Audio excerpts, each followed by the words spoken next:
وعلیکم السلام ورحمۃ اللہ وبرکاتہ۔ اللہ سبحانہ و تعالیٰ آپ کی والدہ کو صحت اور عافیت نصیب فرمائے، شفائے کاملہ عطا فرمائے۔ اب اس صورت میں جبکہ ایک شخص علاج کی غرض سے معذور ہو گیا ہے، ہل نہیں سکتا ہے، مشین پر ہے اور نمازیں اس میں قضا ہونے کا اندیشہ ہے، اس لیے کہ طہارت کا مسئلہ ہے، وضو نہیں کیا جا سکتا، تو ایسی صورت میں کیا کیا جائے؟ پیمپر نیپی وغیرہ باندھی ہوئی ہے اور اس کے نتیجے میں صفائی بھی نہیں ہو پا رہی ہے، مشین پہ بیٹھے ہوئے لگے ہوئے ہیں ڈائلسس کی مثلا، تو ایسے شرعی عذر میں نماز کا کیا حکم ہوگا؟ تو اس میں جاننا چاہیے کہ نماز چونکہ ہر حالت میں انسان کو پڑھنی ہوتی ہے اور پڑھنی چاہیے، شریعت نے اس میں گنجائشیں رکھی ہیں۔ تو ایک تو یہ کوشش کی جا سکتی ہے کہ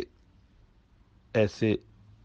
واقعات کم سے کم ہو جتنا ان کو اوائڈ کیا جا سکتا ہو، اگر ٹائم کو آگے پیچھے کیا جا سکتا ہے، ان سے بات کی جا سکتی ہے کہ بھئی یہ وقفہ ڈائلیسس کا یہاں سے یہاں اگر ٹائم کے صبح کا مل سکتا ہے 9 بجے سے مثلا 10 بجے سے ہو جائے، تو وہ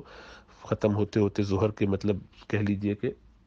ایسے ٹائم پہ ہوا کہ ظہر بھی مل گئی اور اس کے بعد عصر بھی ہو سکے،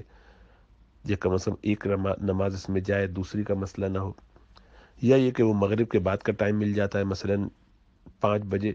تو اب یہ کہ 5 سے لے کے 6 7 8 9 10 بھی بج جائیں تو کوئی فرق نہیں پڑتا، وہ ان کے عشاء کا سلسلہ ہے، تو ان سے بات کی جا سکتی ہے کہ یہ مسئلہ ہے، اگر یہ ممکن ہو تو اس کا اہتمام کر دیا جائے۔ نمبر 1، اب یہ نہ ہو سکے کسی بھی وجہ سے، اب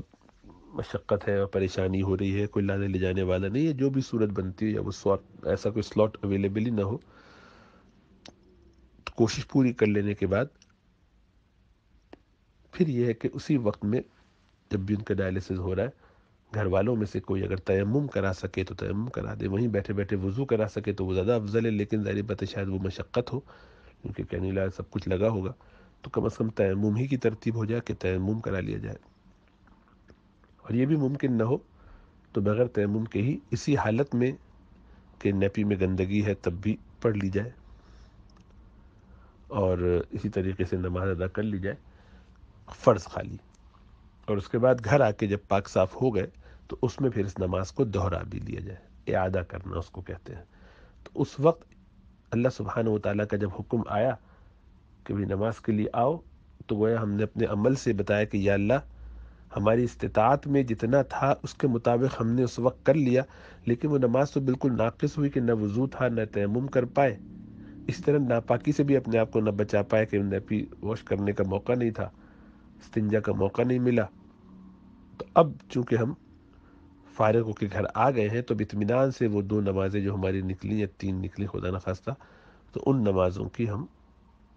دوبارہ اعادے کی شکل میں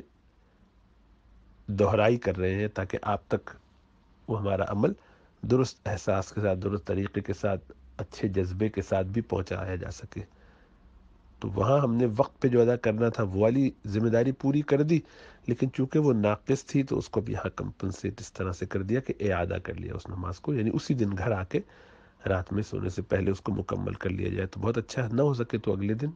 کبھی کبھی بڑی تھکاوٹ ہو جاتی ہے، ہمت نہیں ہوتی ڈائلسس والے دن، تو اگلے دن جو ہے اس میں اعادہ کر لیں، تو جب بھی موقع ہو اس کا اعادہ کر لیا جائے، تو اس طرح انشاءاللہ تعالی ان کی نمازوں کا معاملہ حل ہو جائے گا۔ اللہ اپنا فضل و کرم فرمائے۔